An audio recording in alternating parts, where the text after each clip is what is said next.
The Red Death had long devastated the country. No pestilence had ever been so fatal or so hideous. Blood was its avatar and its seal, the madness and the horror of blood. There were sharp pains and sudden dizziness, then profuse bleeding at the pores with dissolution. The scarlet stains upon the body, and especially upon the face of the victim, were the pest ban which shut him out from the aid and from the sympathy of his fellow men. And the whole seizure, progress, and termination of disease were incidents of half an hour. But Prince Prospero was happy and dauntless and sagacious. When his dominions were half depopulated, he summoned to his presence 1,000 hale and light-hearted friends from among the knights and dames of his court. And with these, he retired to the deep seclusion of one of his crenellated abbeys. This was an extensive and magnificent structure, the creation of the prince's own eccentric yet august taste. The strong and lofty wall girdled it in. This wall had gates of iron. The courtiers, having entered, brought furnaces and massy hammers and welded the bolts. They resolved to leave means neither of ingress nor egress to the sudden impulses of despair or of frenzy from within. The abbey was amply provisioned. With such precautions the courtiers might bid defiance to contagion. The external world could take care of itself. In the meantime, it was folly to grieve or to think. The prince had provisioned all the appliances of pleasure. There were buffoons, there were improvisario, there were ballet dancers, there were musicians, there was beauty, and there was wine. All these and security were within.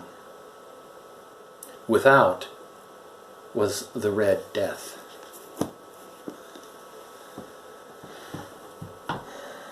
And so begins Edgar Allan Poe's fantasy entitled The Masque of the Red Death.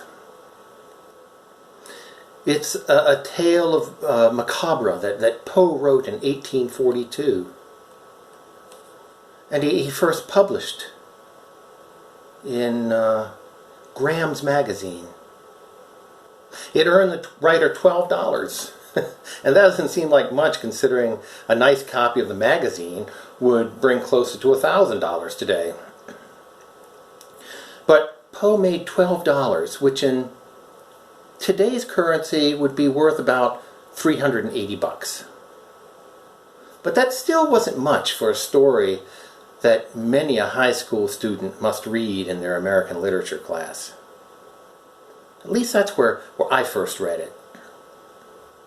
I've read it several times since high school, in spite of the fact that I don't like reading it. Now, don't misunderstand. I adore the language and the technical construction of the tale.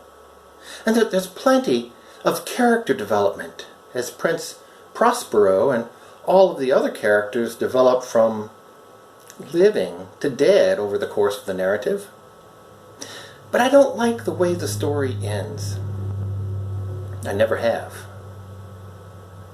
The prince and his friends cannot hide away from the plague. They cannot wall out mortality. And in the end, the Red Death holds dominion over all. John Steinbeck's another one of those authors I deeply appreciate, who wrote many books I don't often reread because I don't like the endings. In Dubious Battle, Cup of Gold, The Pearl, and Of Mice and Men, the endings are not inappropriate, but they strike a chord within me that engenders no hope. And the gospel lesson appointed for today, the story of Jesus' triumphant yet humble entry into Jerusalem, is just that type of story.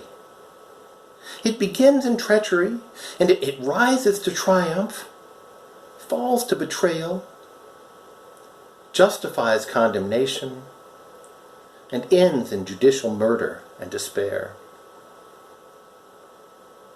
It's the story of the last days of the rabbi and holy man named Jesus, who lived in first century Judea. It's the story of how the Jewish leadership wanted to dispel the growing influence of this learned firebrand, and how one of his friends offered to betray him for money. It's the story of how this man, many thought would overthrow the Roman government, rode into Jerusalem from the east on a donkey, surrounded by throngs of people waving palm branches, while the Roman governor, Pontius Pilate, rode into town from the west on a great stallion, surrounded by a company of men at arms. It is the story of one last meal between Jesus and his closest friends, one last commemoration of the mighty deeds of God in delivering his people from oppression. It is a story of lonely prayer in a quiet garden, the story of armed intrusion and capture, the story of drumhead tribunals with paid witnesses. It is the story of mob rule and political intimidation of a weak-willed ruler. And it's the story of torture and bloody execution. It's the story of Jesus, dead and in the grave. And it is the story of our Holy Week. And it would be a bleak and terrifying story if it ended there, with the Roman guards sealing the tomb. But the story doesn't end there. The story continues 36 hours later, on the morning of the third day of the ordeal.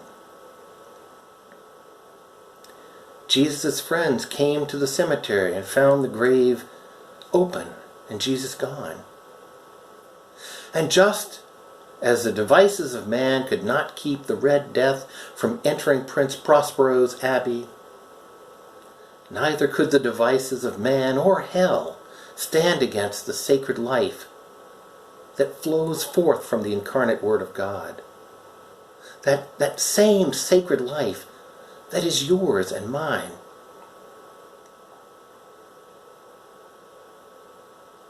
Holy Week is upon us, and we're isolated inside our homes, much as Jesus was sealed in the tomb.